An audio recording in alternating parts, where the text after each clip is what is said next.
Welcome everyone to this fabulous session at Palestine Writes on memoir and biography by some absolutely brilliant writers. I'm Bill Mullen from the organizing committee, and I'm just going to briefly make a few comments about logistics at this panel and then introduce our fabulous moderator, Tom, who's going to introduce everyone on the session.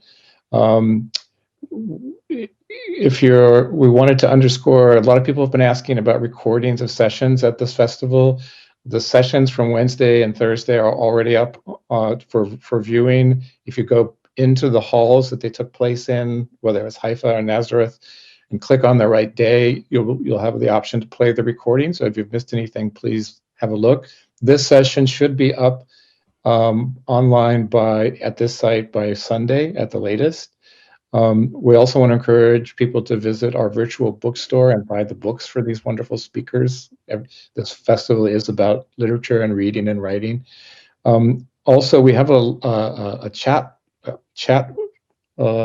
you go to our lounge, there's a chat room where you can network with people. You can go to afterwards to talk about sessions with other people online.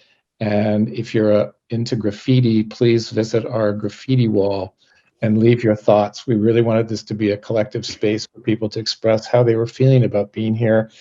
You can click on the handala in the lounge and it'll take you to the graffiti wall. And please enjoy the rest of the sessions today.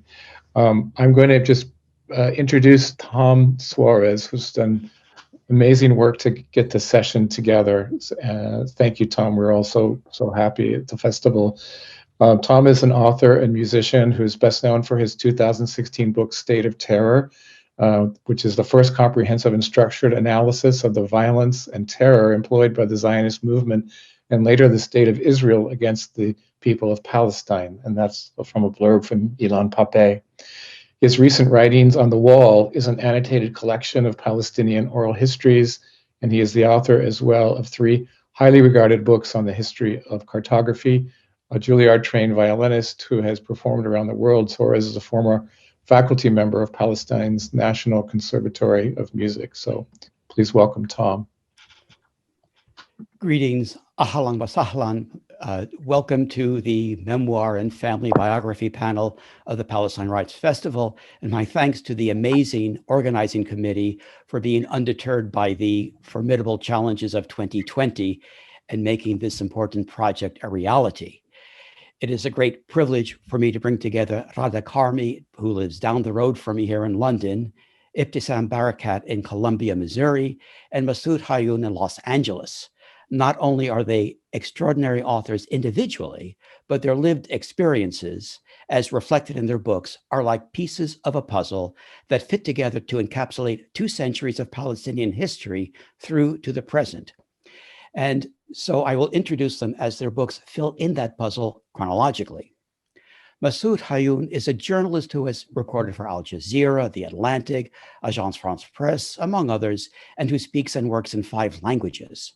Most recently, he is the 2020 winner of the Arab American Book Award in Nonfiction for the book that brings him here today, When We Were Arabs, A Jewish Family's Forgotten History, which documents European colonial imperialism in North Africa as experienced by his grandparents. Then as now, colonialism was not just of territory, but in his words, of bodies and minds.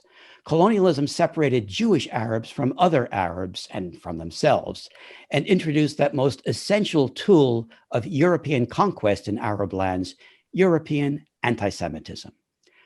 When We Were Arabs takes us back to 1840 and the French colonization of Algeria, the firm beginnings of European chauvinism in the Arab world that would lead to the Zionist movement later that century.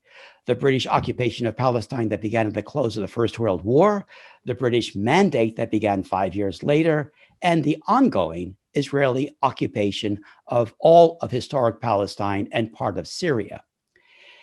And that is where we turn to Ghada Karmi, Doctor of Medicine, author, academic, former fellow and lecturer at the Institute of Arab and Islamic Studies at the University of Exeter, and a key figure in the long, early struggle to bring the Palestinian issue to the consciousness of Britain and beyond. Her 2002 classic, In Search of Fatima, takes us to Mandate-era Palestine under a two-layer occupation, British colonialism and military rule facilitating Zionist settler colonialism.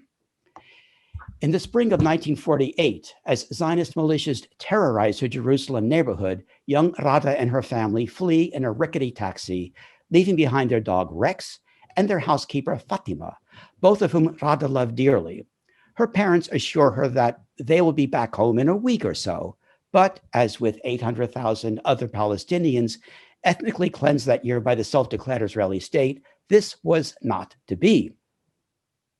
Her family eventually relocate to England, where her father has gotten a position at the BBC, and where Ghada begins years of struggle with contradictions of identity. Although she soon wants nothing more than to be more English than the English, the 1956 Suez crisis being the West's euphemism for what was an outright invasion against Egypt and massacres in Gaza, choreographed in secret by Britain, France, and Israel, challenged her refuge in that adopted identity.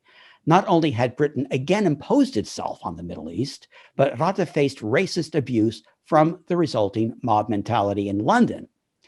Yet this reckoning paled next to what I would call 1948 Act II, that is 1967, the year Israel invaded and effectively annexed the remainder of Palestine and ethnically cleansed 300,000 more Palestinians, and this to an even more unanimous mob cheerleading in Britain. It is this 1967 so-called Six-Day War that brings us to Ibtisam Barakat, Palestinian-American bilingual author, poet, artist, translator, educator, and award-winning author in both English and Arabic. Her two memoirs we will discuss today have won more than 30 awards and honors, including the International Reading Association's Best Book Award, the Arab American Museum's Best Book Award, and the Middle East Best Book Award. They have been translated into numerous languages and are being taught in hundreds of schools and universities around the world. She is the founder of Write Your Life seminars, coaching people to write their memoirs and to contribute to a more inclusive and representative human culture and history. And most recently, her 2020 book, The Lilac Girl, has won this year's prestigious Sheikh Zayed Book Award in Children's Literature. Like Ghada, Ibtisam is a native of Jerusalem. She was 3.5 years old when the 1967 invasion did to her family what the 1948 invasion had done to Ghada's family 19 years earlier. But Ibtisam's family returned with the help of the International Red Cross, and her 2007 book, Tasting the Sky, A Palestinian Childhood, traces her family's initial exodus, fleeing the invasion to tenuous safety as refugees in Amman, and their eventual move back to the cities of Ramallah and Jerusalem. Her extraordinary account of childhood under brutal military rule and the strength of her family through displacement and endless challenge covers the first 3 years of Israel's 1967 enlargement of its 1948 occupation. Her odyssey continues in her 2018 companion book, Balcony on the Moon, Coming of Age in Palestine, which takes us through the decade 1971 to 1981, growing up in a world in which a foreign power is so determined to erase you that it even blocks your school from teaching your own history. The 1990s brought the naive optimism of the Oslo Accords and its creation of the Palestinian Authority, and which led to Ghada's 2015 Return, a Palestinian memoir. When in 2005, she moved to the West Bank to work for the PA, the Palestine she found was not the land fixed in her memory, but was now a land where, as she puts it, people had made of their lives what they could and found ways to deal with the enemy who ruled them. Return is an important firsthand account of the reality we face today. And that brings us full circle back to Massoud's When We Were Arabs, through which the author reclaims his North African Jewish identity from Zionism. But this is far more than a personal quest to retrieve stolen property. His book, as he commented in an interview, is part of the larger project to recall a time before ethnic identity was mangled for political ends. And so I'll finish with my own commentary on why, in my opinion, Massoud's book and the larger project he refers to is the ever-present backdrop to Ghada's and Ibtisam's life stories. The entire so-called conflict, which of course is anything but a conflict, and the millions of people who, as we speak, languish in internment camps, politely called refugee camps, blocked from going home solely because they are the wrong ethnicity. Zionism, in my view, is responsible for 4 crimes. Obviously, the entire century-old tragedy in Palestine and all those it continues to displace. 2, its corruption of Western democracies and truthful, open debate in its service. 3, it's giving false justification and vindication to anti-Jewish bigots.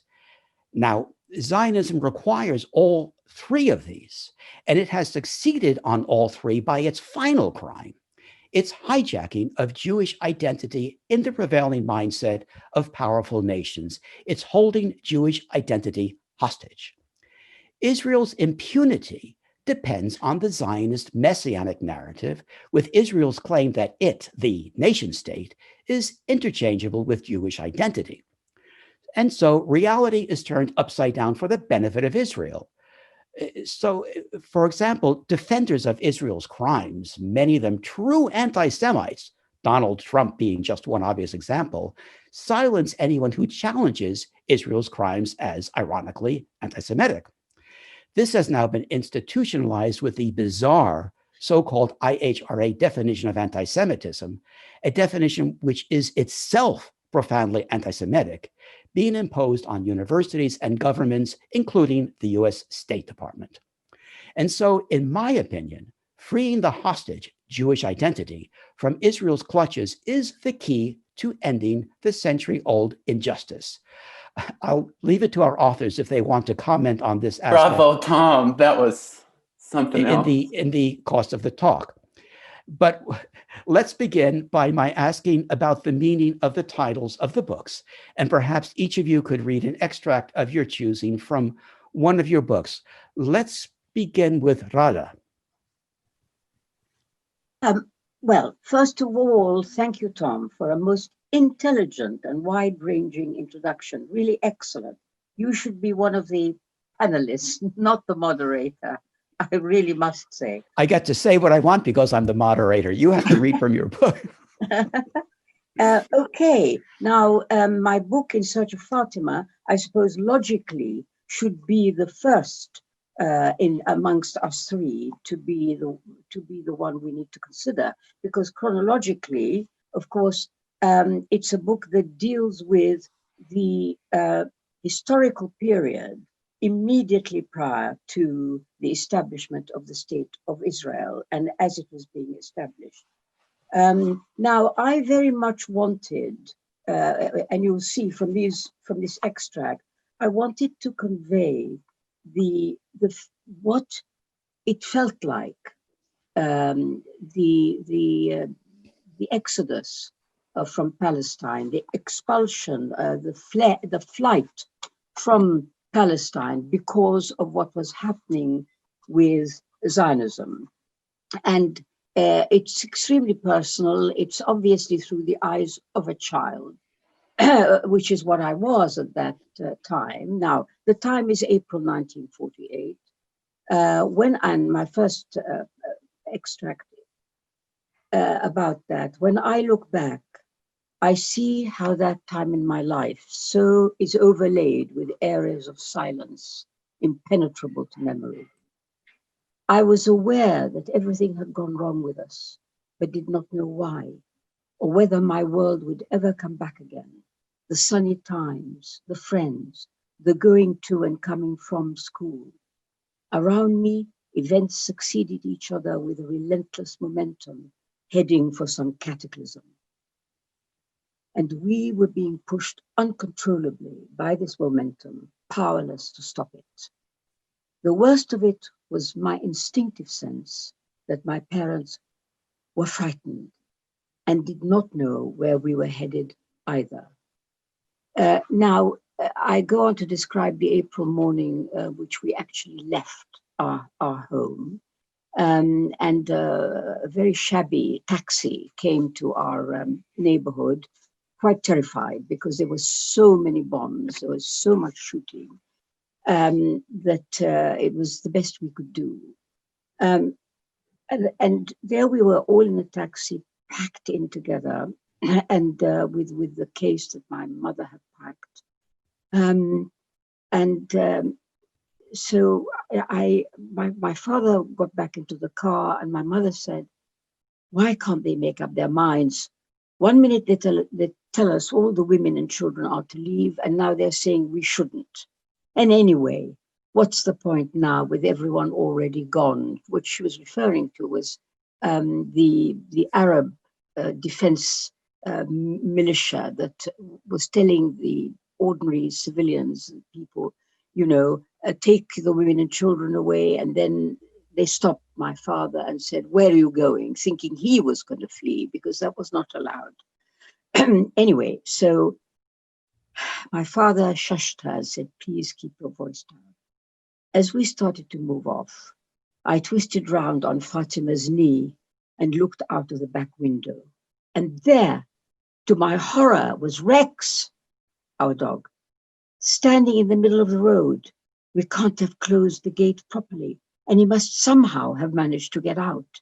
He stood still, his head up, his tail stiff, staring after our receding car.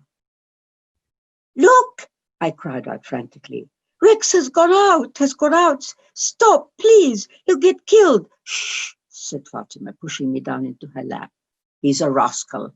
I'll put him back when I return, and he won't come to any harm. Now stop worrying." But I stared and stared at him until we had rounded the corner of the road, and he and the house disappeared from view. I turned and looked at the others. They sat silently, their eyes fixed on the road ahead. No one seemed aware of my terrible anguish, or how in that moment I suddenly knew with overwhelming certainty that something had irrevocably ended for us there. And like Rex's unfeigned, innocent affection, it would never return. And so we got to the old city where the taxis leaving Palestine were, and Fatima was going to stay behind. We got into a second taxi, which was going to take us to Damascus, where my grandparents were. Fatima stood by the car, which would take us away. For all her efforts at self-control, tears were coursing down her cheeks. She embraced and kissed the three of us in turn. My father said, "Mind you look after the house until I come back." And she nodded wordlessly. I clung desperately to the material of her kaftan, but she gently disengaged my fingers. As we got into the taxi and the doors were shut, she drew up close and pressed her sad face against the window. We drove off, leaving her and Muhammad, her brother, looking after us until there were no more than specks on the horizon, indistinguishable from the other village men and women who were there that day. No doubt, my parents thought they were sparing us pain by keeping our departure secret from us until the very last moment. They also believed we would be away for a short while only, and so making a fuss of leaving Jerusalem was unnecessary. But in the event, they turned out to be woefully wrong. We never set eyes on Fatima or our dog or the city we had known ever again. Like a body prematurely buried, unmourned, without coffin or ceremony, our hasty, untidy exit from Jerusalem was no way to have said goodbye to our home, our country, and all that we knew and loved. Thank you, Ghada. Ibtisam. First, I want to tell Ghada how moving that is, and I'm so glad that you didn't say goodbye to your home. I'm so glad, because there is no goodbye between us and our homes. So I'm going to begin by first thanking the conference organizers for this beautiful gathering, which is the antithesis of our diaspora. And also I would like to thank Tom, who worked for months upon months to bring us together in this beautiful gathering. And that introduction is absolutely exquisite, as beautiful as any literature. So I'm gonna start with Tasting the Sky. This is Tasting the Sky, about my childhood. The book that really moved me from silence and being crushed and my voice being absent to my voice being part of me and also part of the global conversation. The dedication is to Aleph, the letter that begins the alphabets of both Arabic and Hebrew, two Semitic languages, two sisters for centuries. May we find the language that takes us to the only home there is, one another's hearts. And I dedicate this to Massoud and to all the Jewish people, my new friend Massoud, all the Jewish people who are rescuing themselves from Zionism, because we need them for our freedom and they need us for their freedom. And anyone in the world working to rescue themselves from racism, which is really an unhuman thing, and is silencing to the only language that we have, which is the love in one another's hearts. And I would like to read a song for Aleph. This is a poem that ends Tasting the Sky. Aleph is the friend of my childhood, and he's the friend of my life. And Aleph is a letter, the Semitic letter. And Aleph gave me a home in language when I lost my home in the world. I live with Aleph. A song for Aleph. Aleph, the letter, is a refugee. From paper to paper, he has no home. Aleph, the letter, he's the shape of a key to the postal box of memory.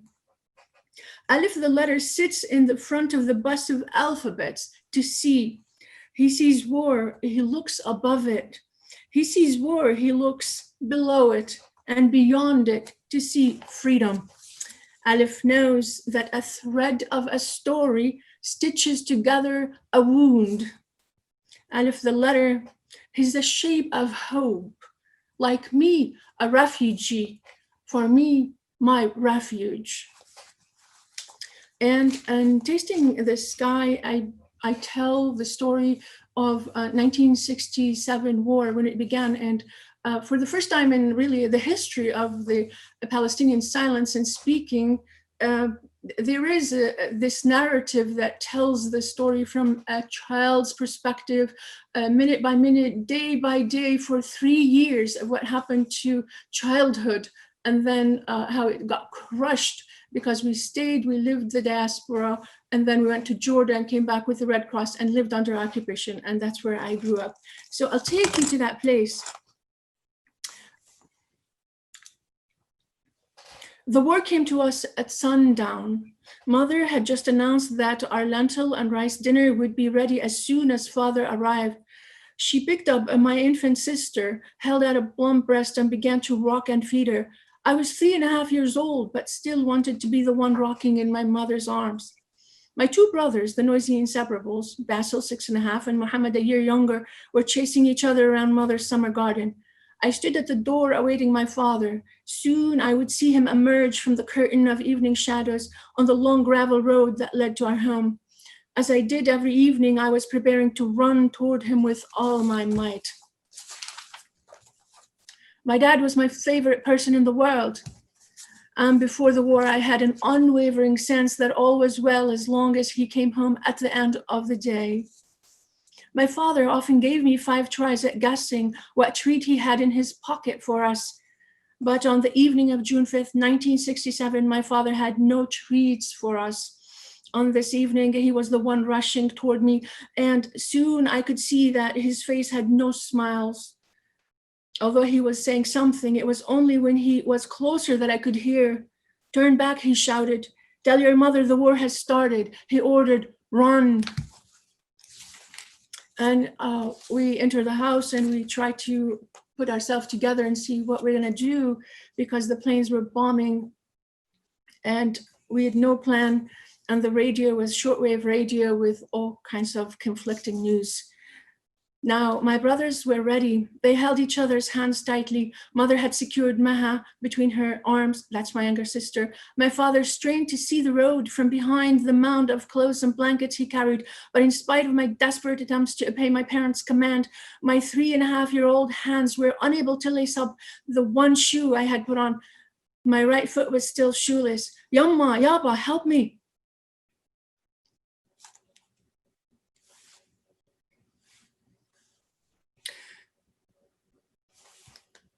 I cried in a hushed voice.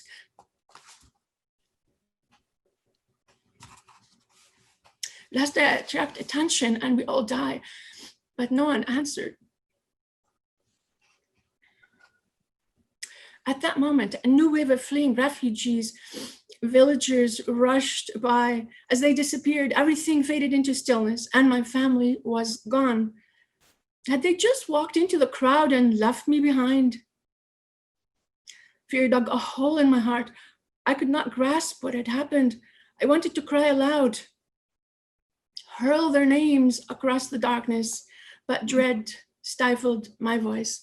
And that's really my Palestinian story, is that that war had stifled my voice, myself, my relationships, my humanity. And luckily, along the journey, I found Aleph, and Aleph restored me to humanity through language. I'll stop here. Thank you so much, Ibtisam. Massoud. Thank you so much. Ibtisam, that was incredible. Incredible. I'm so honored to be with all of you right now. So I have kept my excerpt exceptionally short, just one sentence to the point of memoirs, in hopes of yielding more time to the Palestinian masters of our craft on this panel. My sentence is about the act of reclaiming the emancipatory, unifying Arabness that people were beginning to define for themselves just before my grandparents' Daida and Oscar's generation, a project truncated by European colonialism in the Arab world. Thank you. Memory, sorry, this is the excerpt. That was the. Memory can subvert colonial authority. It can frighten the colonizer because it allows us to reconfigure the miserable world we live in now, depose the white supremacist, topple his statue in the public square, and approach the European sector with open eyes, ready to disassemble empire. Thank you so much. Throughout these books, all 5 of these books, I was struck by the challenges of reconstructing family history and childhood. And so I'd like to throw out some thoughts to all of you. How did you go about reconstructing not just your early years, but family history before you were born? What forms did your detective work take? In all of these books, the fine and compelling detail is core to what brings them to life. What effect did this very personal truth-telling have on you and on others to whom you went for information or corroboration, or perhaps even for permission? How were you able so successfully to put to written word what would seem beyond the realm of language altogether, such as the childhood trauma that Ibtisam speaks about so eloquently? Did you begin each book with a purpose in mind, or did the book simply demand that you write it? What was the reception of the books? Did you experience censorship, outrage, disbelief, or the opposite, gratitude? Did the books or your talks based around the books lead people to a reappraisal of their views and beliefs? Massoud, why don't you start?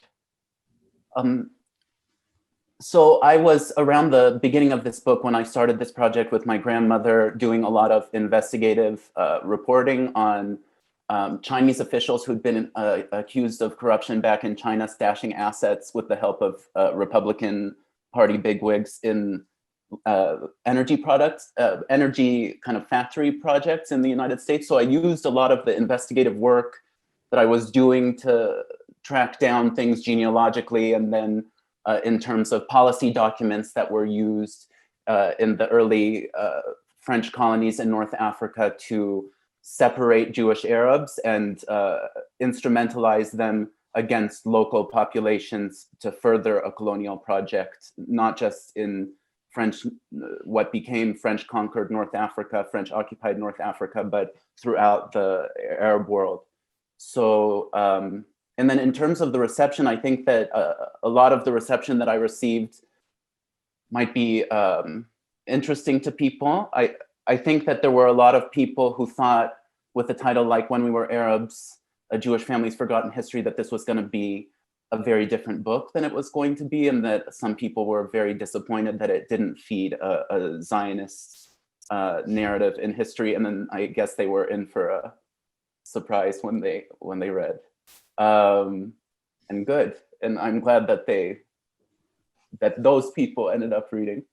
Yeah. Ghada?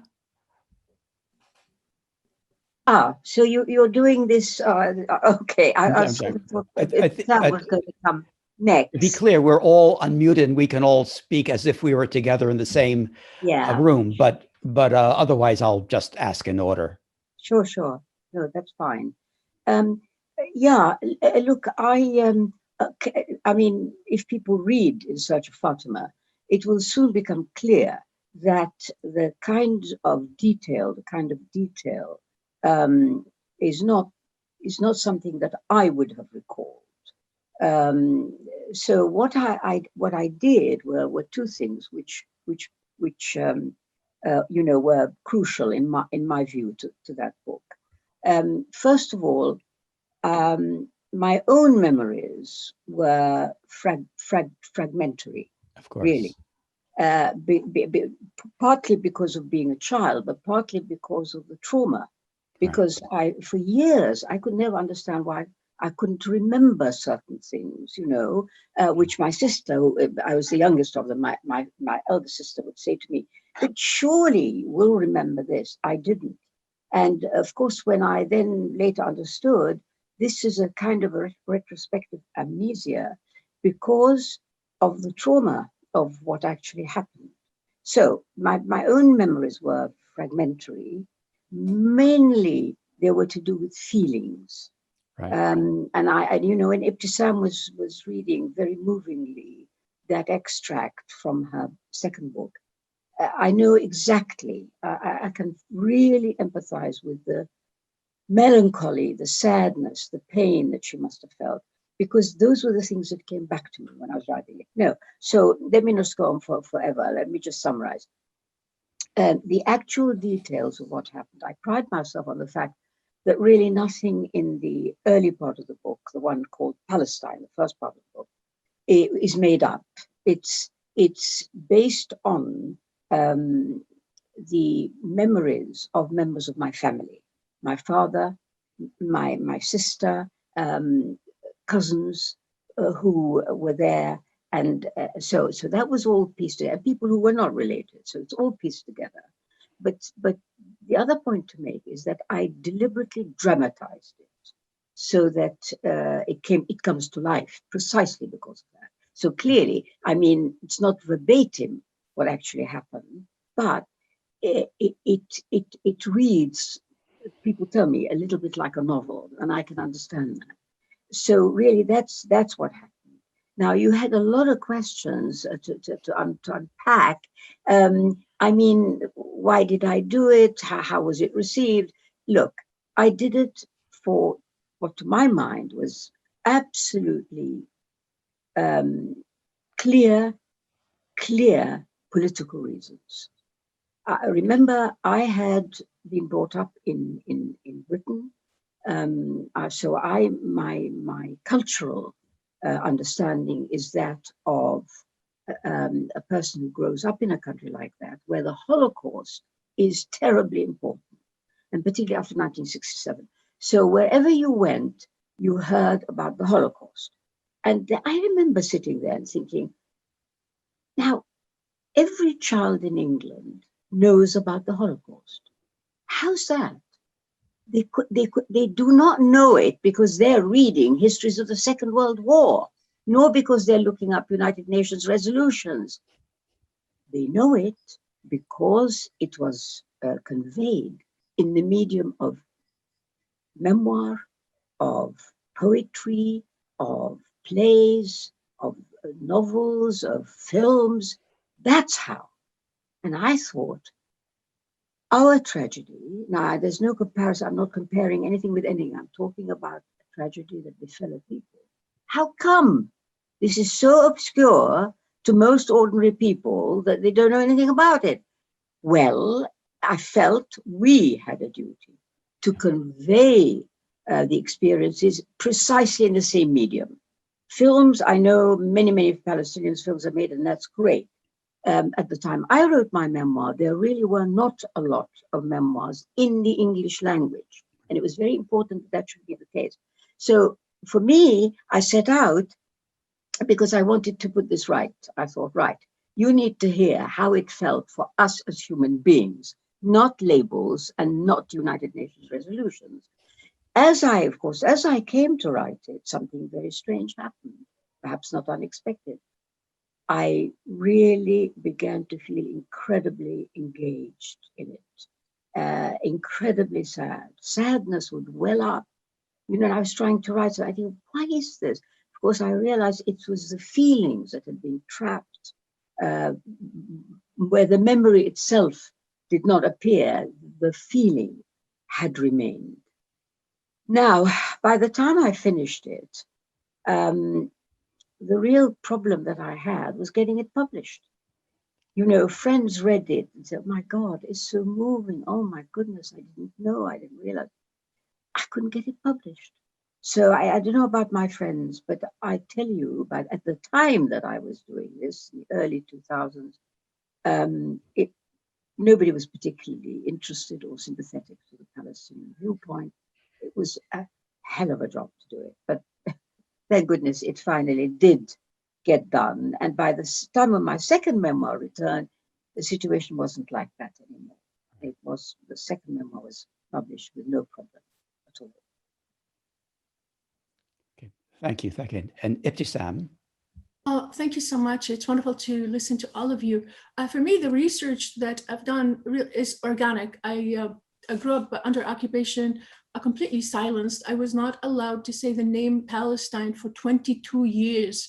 We would just say it under our breath and worry. The soldiers would come into our homes searching for books, tearing books, pouring our olive oil, you know, for the year on top of our flour to starve us, basically, and also taking people to jail if they found a book that has the word Palestine in it. So I became that book that has Palestine in it, and I hid Palestine in my heart, not for any political reason or any glamorized, you know, heroism. I just needed to know who I am. I'm like the grass that under the highway breaks the highway. I mean, tons of weight on top of it, but breaks the highway so it can see the sun. I have that desire to see the sun in me, just like any form of life. So that form of life is in me, whether I'm a writer or not writer. So I had all these questions, you know, shooting across the heaviness of the highway of colonialism. And I would ask my mom, what happened to us? And I asked my dad, what happened? And they were silenced and afraid for themselves and for me. They didn't want to talk about it. They didn't want me to go to jail or them to go to jail. They didn't want the soldiers coming at 2 a.m. That's what they did at 2 a.m. and taking people, dragging them in the middle of the night. But it felt like death not to know who I am. I was like, I might as well be a table if I didn't know my history. And so I started to bug my mom, and I pretty much lost my relationship with my mom because of all the trauma I caused by asking questions. She was, we're like a post-traumatic stress that never is post. This is a present traumatic stress for us, for years, for generations. And to even begin to talk about what that trauma, layers and layers and layers, does to our relationships and our families and how we raise our children. I say to my audiences all the time, I wasn't raised by my parents. I was raised by the Israeli army. I was told the rules by the army. The limits were set to me by the army. Who I am was set by the army. Who I'm not was set by the army. And so I was ultimately colonized at birth. And there's something in me that desired freedom, something that like a sparkle of life that remained uncolonizable. And I think that's my spirit, and the human spirit that can never be crushed and will fight. You know, like those people at September 11th who threw themselves off of the tower just for a final decision of freedom. I'm like that. I would throw myself at anything to experience freedom against all the odds. And so that was my pen, you know, that little tip of a pen that I could pierce through the big wall, and it would give me a ray of light, a ray of hope. And I started to ask questions, and no one really answered my questions. And somehow I decided to ask myself those questions, because I got the idea that my answers are in my body, they are in my flesh, they are in my memories, they are in my nightmares. At night, the stories aren't far away in history books, they're in my mind, but they come in fragments and they traumatize me. And I had to leave Palestine for the first time to understand Palestine, because inside the trauma, the perspective is absent. And no one tells us the truth, not our people and not the Israelis, not the American media, nobody. So it's like this inside this jail, invisible jail of no truth. So in America, I came and sat under a tree, like an invisible, imaginary tree for possibly 20 years to gather myself together before I could put anything on the page. And I never forgot that the people, when I left Palestine for America, I never forgot what it's like to be a Palestinian under occupation, desperately desiring to hear one word from anyone outside of the border speaking about us. This desperation of watching the news all day long, hoping that someone would say a word about us, what's going on with us. And I decided, I'm going to be that person. I'm going to be that person.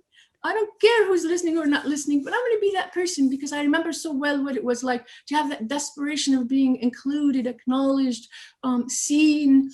And so the writing took me to that place, and the research never ends because the questions never end, and it expands. And all kinds of people, such as the people here, people around me, the people who read my books, the people who, the young people now, like Tasting the Sky is being read in American schools. For the first time, anyone really reads about Palestine from a Palestinian perspective, someone who lived it. And the generation that read Tasting the Sky 14 years ago, they were in the 8th grade, 9th grade. Now they're in college, and they have a completely different perspective about Palestine. They have read about Palestinian. A Palestinian grew in their minds along with Anne Frank and Zlata, all the kids who have survived genocide.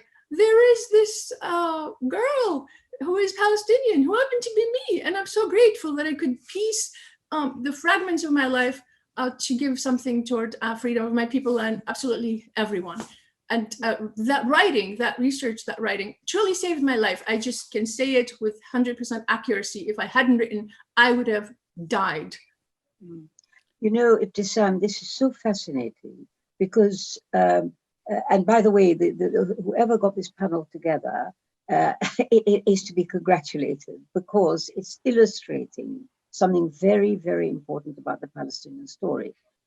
You see, Ibtisam reflects vividly and articulately the experience of military occupation by the Israelis, and how with all that means. And you know, if you look at the contrast between her experience and mine, I certainly, after we left Palestine, I don't have an experience of Israelis, an Israeli soldier's boot on my neck or any of this. And yet, you see, point I want to make is that as I lived this in the West, I saw that quite subtly what had happened was that after 1967, the idea became accepted that the problem started in 1967. And you know, but the origin of the problem, of course, is not 1967. It's the things I'm talking about in my book. And in a way, what I suppose I'm trying to say is it's so very good that we are telling our stories, because, as you said, Tom, at the beginning, it is a jigsaw. And now you've got pieces and you can fit them together. So the false narrative that has been put out about Palestine and the Palestinians will be eroded in this way.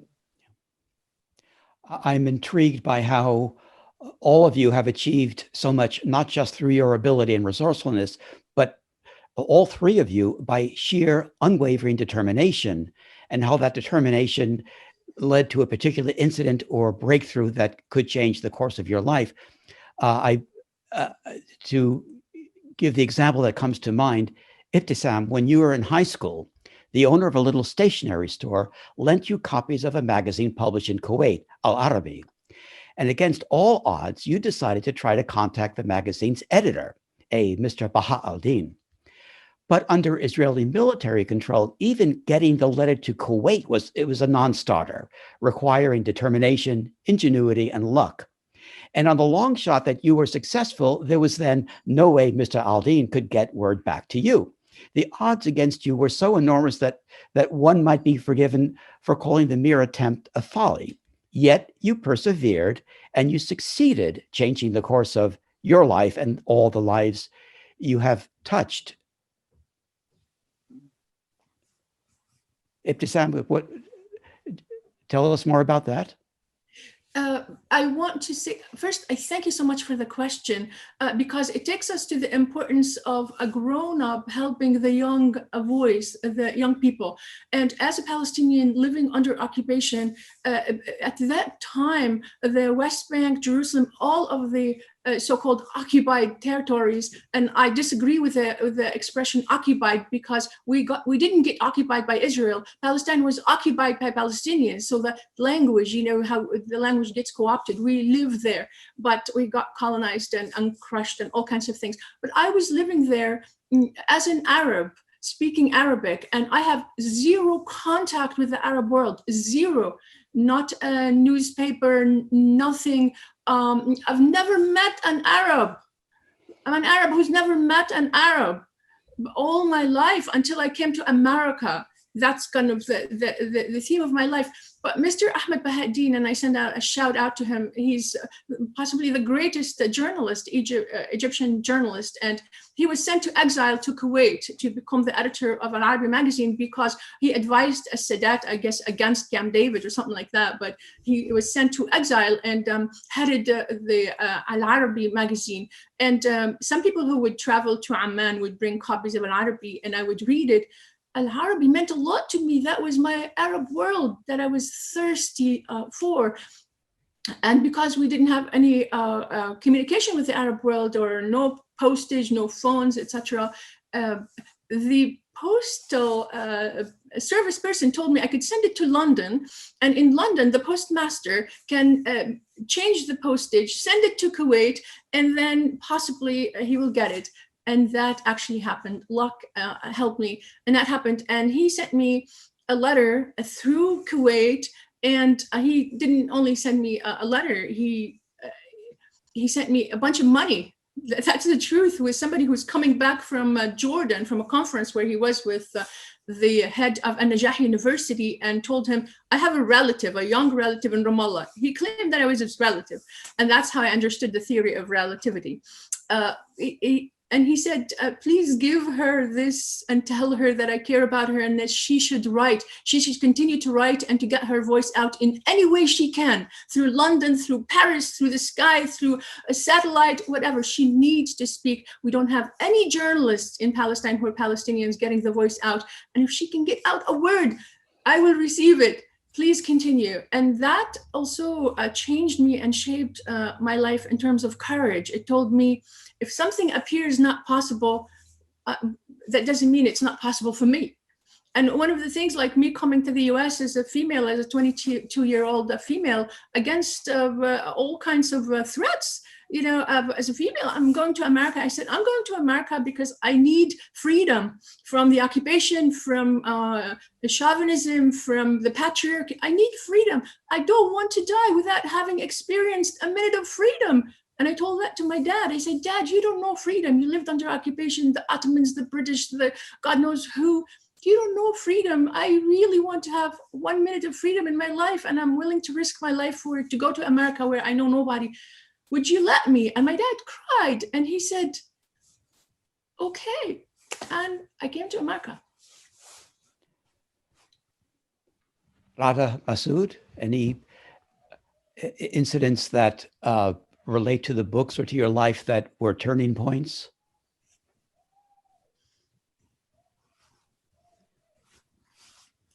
Dr. Karmi, do you want to? I'm so sorry. I thought you were actually speaking to Massoud. Sorry. What turning points in my life? Yes, and anything. Or I can give a quick one. Just may I say a word before we switch? May I? Of course. Someone saying that the US is not free of the patriarchy because I mentioned that I left Palestine for America. Absolutely, you're right. The patriarchy is all over the world. And I just want to say that colonialism and the military violence that we experience is the ultimate expression of the patriarchy. Someone wants to dominate another. So that patriarchy and violence and war is the ultimate expression of the patriarchy. It dominates women, children, and other men and other cultures. It's that hierarchy of violence. So yes, absolutely. I didn't come to America to be free of my Arab culture. I came to America to free my Arab self and Palestinian self from a level of destruction that is the colonialism and occupation, and to have a perspective really on my Arab self so I could claim it and help in healing it. Thank you. One core element that runs through all 5 books is identity. Arab, Palestinian, Muslim, Jewish, Christian, English, American, Tunisian, Egyptian, French. And today, Palestine, by which I of course include Israel, is struggling to maintain its identity as an Arab land. Yet the word Arab has been and is still used for the opposite purpose, as a weapon of ethnic cleansing. Ben-Gurion labeled Palestinians as Arabs who happen to be in Palestine in order to dehumanize them into specks of a nebulous foreign mass and justify their violent expulsion. And yet, Zionism desperately wants the Palestinian identity for itself as a tool of ethnic cleansing by expropriating cultural Palestinian iconography, music, food, dress, archaeology, and on. It cloaks itself in an ancient Middle Eastern self-identity to maintain the Zionist narrative of a return, transforming invaders into indigenous and inheriting a ready-made tradition and history for an invented nation. And by subsuming rather than simply copying Palestinian iconography, it seeks to erase the Palestinians and thus its crimes against them. When Ghada was a schoolgirl in Britain, it had been only several years since Palestine had ceased being a mainstay word in the daily headlines, invariably regarding the latest Zionist terror attack. Yet suddenly, as she mentioned earlier, it seemed that many people reacted as though they had never heard of the place. In the 19th century, the French nurtured Jewish ethnic nationalism, that is to say, proto-Zionism, as a tool for furthering French aggression across Arabia, as the British would later do in Palestine. And so when Massoud's grandmother was in primary school, the colonial teacher asked each student their nationality. Daida answered Tunisian. The teacher corrected her, no, you are not Tunisian, you are Israelite. Massoud recalls how his grandparents were the first generation that considered it embarrassing to wear traditional Tunisian clothing in public. And so when his grandfather met a beautiful young woman on the streets of Alexandria, she ultimately refused his attempts to court her because she was from a slum and wore the traditional clothes of the community. Ghada records how in pre-Nakba Palestine, only peasants wore the kaftan, the traditional robe. But after 1948, it became a symbol of Palestinian identity and thus of resistance, and was then proudly worn by upper-class Palestinian women who had previously scorned it. And what about other symbolism of resistance? Ibtisam, you've already mentioned your dear lifelong friend Aleph, the first letter of the Arabic alphabet. What of other symbols of resistance and of identity in your lives as reflected in the books? Who would like to start? I'd like to hear from Massoud. I think you raised so many interesting ideas as regards the Arab identity more broadly. And I think that the turning point, to go back to that question, for my family and I, and why we wanted to say this to people, was that it had never dawned on us to ask ourselves what constituted Arabness. And I think that that's what When We Were Arabs is about, is trying to understand what constitutes Arabness, because it's used as a legal term in Palestine, in occupied Palestine, to murder people and to dispossess them. We never asked ourselves what about ourselves as Arab, and what is the potential for an emancipatory Arabist project like the one that, as I said, existed just before my grandparents' generation, and just before the events leading up to the Nakba that would drive people further toward occupying Palestine.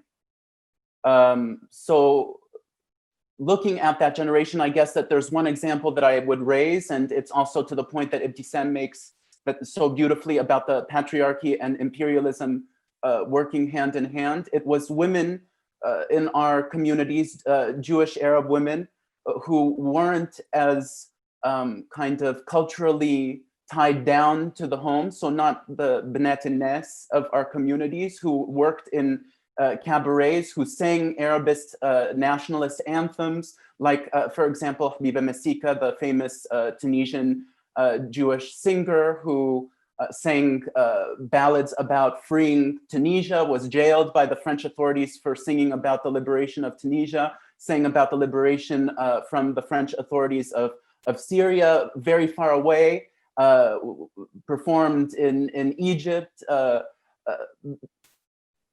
who even before Kulthum, who of course is my favorite and the grace of Arabic music, started traveling from country to country, explaining to people the power of an identity premised on choice, on politics, on a sense of shared belonging to a cultural legacy that traverses borders. That's it. Yeah. Tom, may I just say that we have 15 minutes left. So I saw that perhaps we can go to Q&A from the audience. Just your call. Sure, good. Let's skip ahead to that. Before we do Q&A, maybe briefly, the way I see it, our memoirs, our histories, narratives, and even fiction would have little value if not to enrich the understanding of the present in the service of a better future. And so maybe we could tie all this together if I asked each of you, in effect, where do we go from here? Any thoughts on that? I can start. Sure. Of course. Where we go as Palestinians and where we go as humanity, these are distinct things.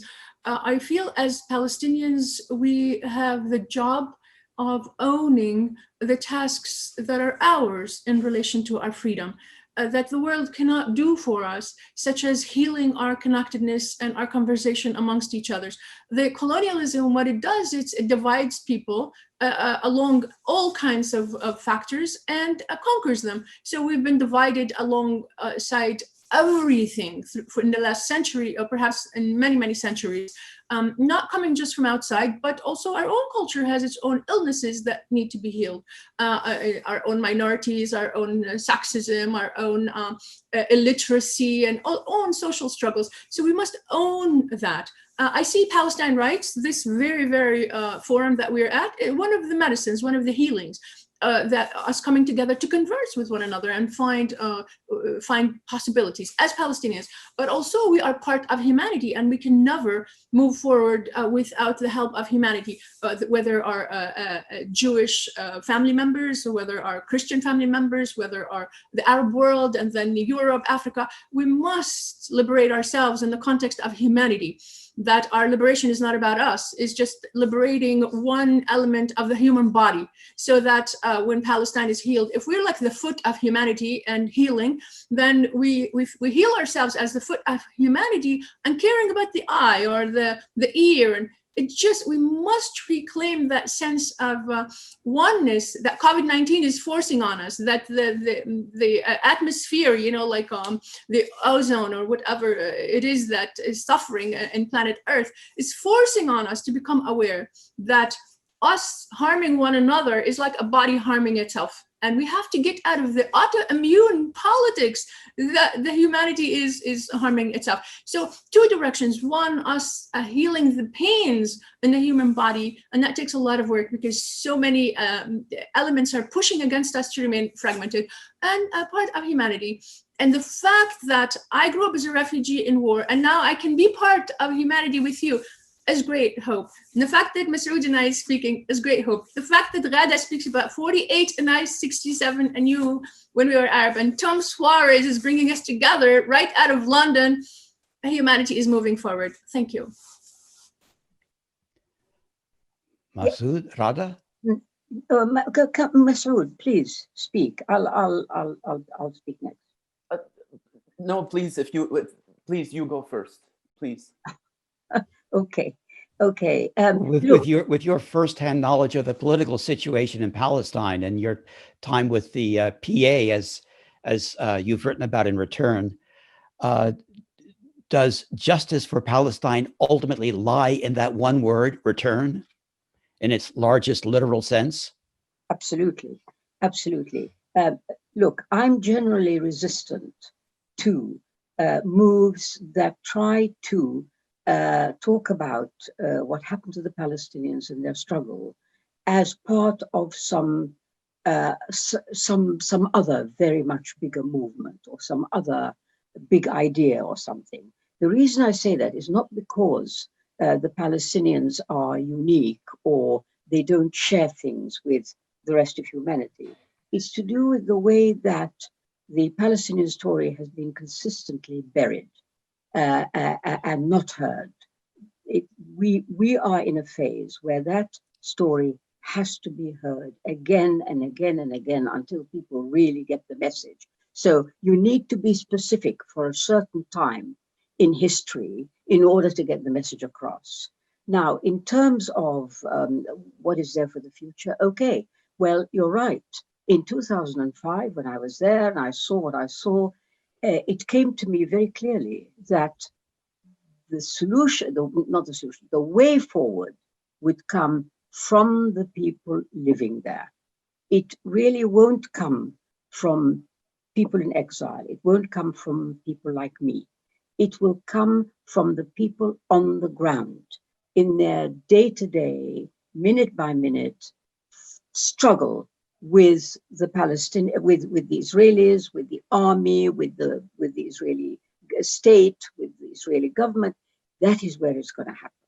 Now, what that would lead to is something that will be very much linked with the situation as it is there. However much one tries to say, it should be this, and we want to aim for that, and so on and so forth, the people who are there will be the ones who will determine it. So that was the first lesson I really learned. Now, they're doing what they're doing, and God bless them. You know, I don't know how the hell they keep going, but there is no other way. But for the rest of us, the ones who are not living under that terrible situation that Ibtisam has described so vividly, for the rest of us, Palestinians and our friends, really the fight, the major fight is against erasure.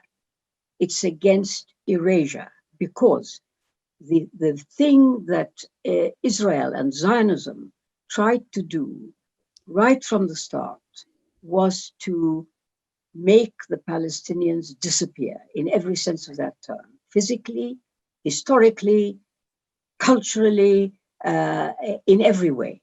That is still around. Israelis are still doing this. They're still trying to do, they're fighting for this every day. We have to fight that. If one were to, I'm putting it in a kind of in a big generalization. Obviously, it's a big subject, we don't have time. But the main message is, we are here to stay, we have rights, and we are all bound to return home. And I say that not as a slogan, but as a recognition of the reality that no justice, there will be no end to this fight unless the Palestinians go home, yes. Which means return. And what a good time to be talking about this. December the 11th, round the corner, is the anniversary of Resolution 194, passed yes. by the United Nations, on the right of return. So it's not a slogan, it's a reality, and it's a recognition that if you really want to do justice, the only way to do that for a people who were unfairly expelled to make room for others is for the people who were expelled to return home. And all of us, once we're back, with the people on the ground, fight together for a much, much better future for us and for the Jewish Israelis who are already there. Yes. Massoud? I think we're almost out of time. So there is a clip from Battle of Algiers that I think summarizes my feelings of hope from both this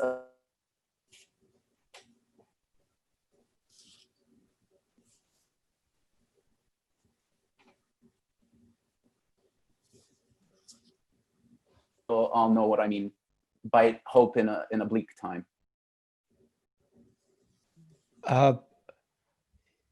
Ibtisam, Ghada, Massoud, you are seen. I would like to say something. Of course. I want to say that someone is mentioning this old saying by Ben Gurion, I believe, that the old will die and the young will forget. Yeah. And I just want to answer Ben Gurion and say that the old will live forever through literature, through what Ghada and myself and Massoud and all of us writers on all sides are making sure that the old will live forever in literature and in all arts, and the young will remember and will build and will create based on this beautiful knowledge and will carry the torch forward. That's my answer to Ben Gurion. Now, all of you are able to look at the Q&As. If any of you would like to respond to any of them. I really apologize. I haven't been looking at them, to be honest. I've been trying to skim through them.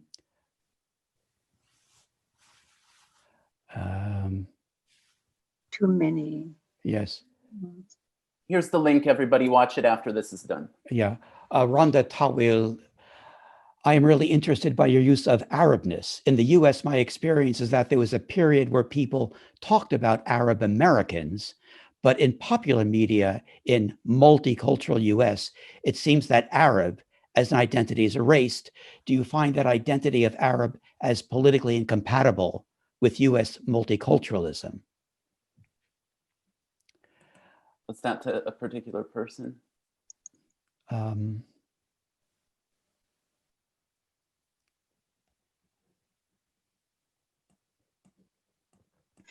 Somebody, sorry, can I just say, somebody has asked me an important question. Is In Search of Fatima available in Arabic? The answer to you and to anybody else who might be thinking about this, it's a question I've been asked many, many times. Very sadly, it is not in Arabic. And the reason for that is that no Arab publisher wanted to go to the cost of the translation of the book. And therefore it's not available in Arabic. I'm sorry. I want to say also that Tasting the Sky and Balcony on the Moon have not been translated because the Arab culture is so crushed about its own culture. So everyone is trying to study English and French and other cultures rather than understand ourselves. And that is one element of colonialism, is we don't like ourselves sufficiently to focus on our story, on the other voices that are Arab, and then build on that. But hopefully we'll heal from this, Ghada, and all Arab books will be translated. Palestine Writes asks, Massoud was going to tell us an incident in his life. Can we hear that? Oh, an incident in my life? Yes. I mean, I can speak to the Arabness question really quickly. Of course. The Arabness that I describe, and the one based on talking to people and determining for myself what it means for myself and my ancestors and my family and found family, I would say it's incompatible with the United States, because the United States is a settler colony, and there's no way that the kind of emancipatory Arabness that I describe in my book can be compatible with any kind of settler colony. It is, however, compatible with the stated values of the United States, the absolute hypocrisy that it is, that states that the United States is about pluralism and all of those things. Those things are endemic to Arabness. They're not endemic to a settler colony, and a settler colony will never co-opt them. Wafa al-Hadrat asks, when capturing the memories of displacement, violent expulsion, we just moved, and ethnic cleansing, does it in any way become a journey to rewrite homeness?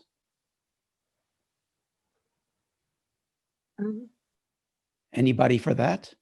Ethnic cleansing, yes. I wanted just to say that the silencing, the relationship between silencing and ethnic cleansing, there is this symbolic ethnic cleansing that happens in silence, where our stories are not related, therefore we don't exist. So if there are no stories, no questions, no one shouting, then there are no people. But also I'd like to make one comment about ethnic cleansing. The very concept of cleansing means that there are humans who are dirt. There are certain ethnicities that are dirt and should be cleansed. This expression should stop. There is nothing called ethnic cleansing, maybe genocide, maybe destruction, war, but whomever came up with ethnic cleansing is looking at somebody as dirt. And I ask that this stop permanently. Thank you. What should we replace it with? Just ethnic destruction. That's what they're trying to do, to destroy another culture. That's a good point. But cleansing holds this idea that somebody is clean and somebody is dirty as a culture. And we just have to kind of look at the perspective of the language that's been imposed on us. So if I personally, as a Palestinian, say they're doing ethnic cleansing to us, I'm agreeing to the fact that we're a dirty culture. Okay. Leila Gushi asks, question for the panelists. I'm curious about the reception of your manuscripts by agents, editors, and/or publishers. Were there some experiences you had during the pitching and publishing process? Could I say something real quick? I think that it was really a very difficult thing to try to, it was a real uphill battle trying to say something different about the Arab identity in American publishing. And that I think that Palestine Writes, especially there was a panel from yesterday of young, very talented Palestinian people talking about the future of their industry and their relationship to the gatekeepers in media and all kinds of writing. I think that those are conversations that need to happen at the next Palestine Writes and the next Palestine Writes, conversations about the gentlemen's agreements that withhold people from saying new things, that Dr. Karmi was talking about this existing so long ago, and it's still very much the case that if you want to say anything that isn't derogatory about Arabs, then you have to depend on the kindness of somebody who fits a mold well enough to be a gatekeeper. Interlinked publishing is an example of one of the many ways that people get around that. There are people who are making publishers by Palestinians and by Arabs and by progressive minds to tell these stories, but there has to be a greater conversation. We have to work together and have conversations at Palestine Writes and in other forums about moving forward and against the grain, or we look toward another fascist moment in 4 years, or even with this next Biden administration. Okay.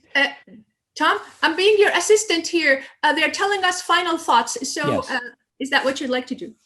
Any other final thoughts? Otherwise, thank you so much, all of you, for all your work and for coming together here today. Any other final thoughts? I want to thank Palestine Writes. I would like to thank my Palestinian people out there in the world, hanging in there, believing in our freedom, and not isolating or self-destructing, but moving forward and connecting with the rest of the world. We shall overcome, and we are overcoming. Maybe it doesn't look like it, but hey, we will break that concrete. Yes, great. Thank you so much, everybody. Thank you.